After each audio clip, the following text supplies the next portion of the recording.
This quick guide shows how to buy shares of ENAV S.p.A, the Italian air navigation services company.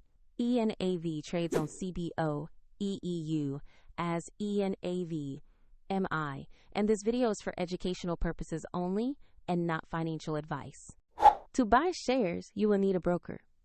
We use eToro as a neutral example to show the process. After registering, you must verify the account, usually by uploading an ID, and add funds before you can place an order.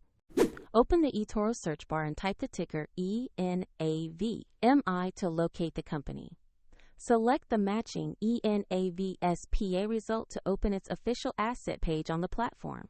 On the stock page, review the company's summary and the live price chart to confirm you have the right ENAV S.p.A listing. Check the exchange shows CBOE EU and the symbol ENAV.MI before proceeding.